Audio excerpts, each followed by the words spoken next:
Winona, bukal ba sa iyong loob yung pagparito upang makisandibdib si Jeril na yung pakamamahalin at paglilingkuran habang buhay? Opo, Father. Ikaw naman, Jeril, bukal ba sa iyong loob yung pagparito upang makisandibdib si Winona na yung pakamamahalin at paglilingkuran habang buhay? Opo, Father. Ayan, at least malakas ang mga sagot. Hindi nagkukuli. Lagi may matakit. Haha. Bilisan nyo naman. Grabe na kayo sa akin ha.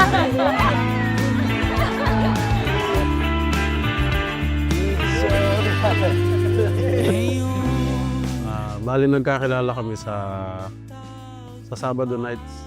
Nagkagig ako. You started to sing, and yes, napangiti mo ako. Oo, magaling ka. And I haven't told myself before that if I ever get married, I wanted to be with a singer.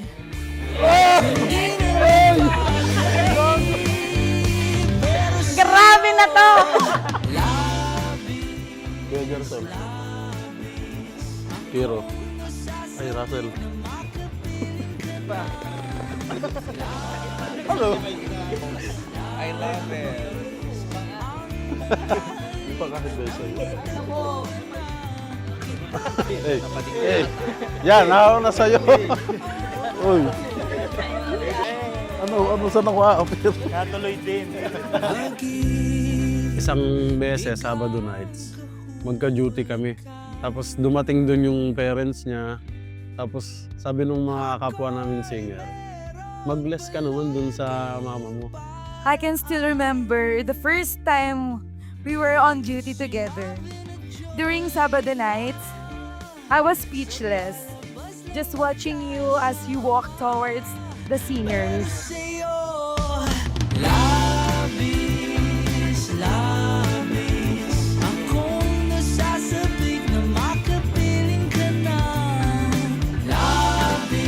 From the first Sabado night to this moment, today, I can finally say, officially, I am your wife. We are finally here. We are getting married. It's a good expression of love. No, it's a beautiful thing that this moment in your life, you make this event very special for you and for the guests. Para ipakita na talagang mahal na mahal ang isa't isa. And it's a beautiful thing. Tayo ay babalik sa simula.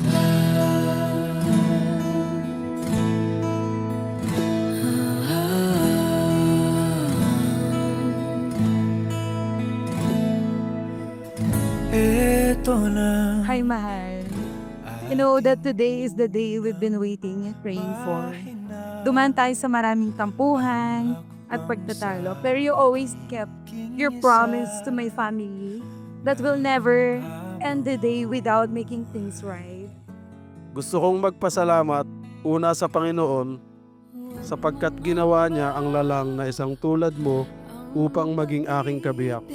Ating punla, may kapal ang Thank you for choosing me, for loving me in ways I never knew I deserved, and for being my safe place in this crazy world. Hindi ko yung nakala na sa dami ng tao sa mundo, ikaw pala yung makakasama ko forever. Ikaw at ikaw lang ang nag-iisang rason kung ba't ako binigyan ng pagkakataon ng Panginoon upang mabuhay dito sa mundo. Ang mga huli, hindi kakain. Ay, di ba? Di ba?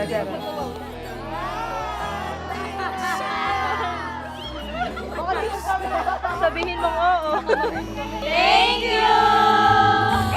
You were more than what I asked for. God gave me someone that is suitable for me. Ikaw yung taong pinagpe-pray ko mula noon hanggang ngayon. Ikaw yung taong pinapangakuan ko sa harap niya at sa ating mga mahal sa buhay. sa simula. Napatunayan kong ikaw na nga dahil hindi lang ako ang minahal mo pati ang pamilya ko. Salamat sa pag-aalaga at pagmamahal na ibinibigay mo sa akin. Asahan mong mamahalin kita ng buong puso hanggang sa huli kong hininga. Today, mahal, I vow to love you above all next to Jesus. I vow to honor and support you in everything you do. I vow to fight for this God-given relationship. Tandaan mo, mahal, na nandito lang ako para sa'yo. Sa lahat ng problema na darating sa atin, hindi kita iiwan.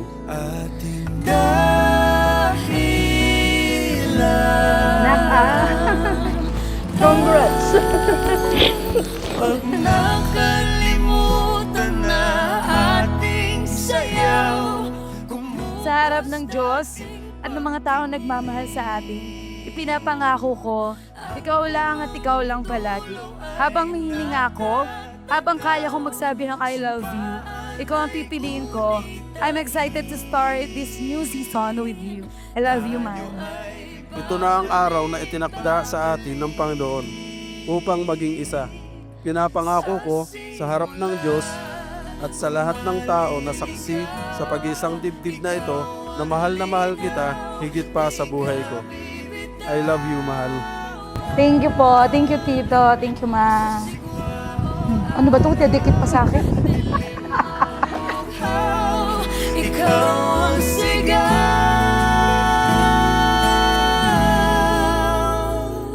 Pag And this is the simple reminder sa mga magkasintahan ng maharap sa kasal na sa simula pa, ang plano ng Diyos, kung mahal nyo talagang isa't isa, kung maharap kayo tumihingi ng pagbabasbas para kayo pagbuklurin. At dito'y wala ng puwang ang lumang isipan ng paghiwalay.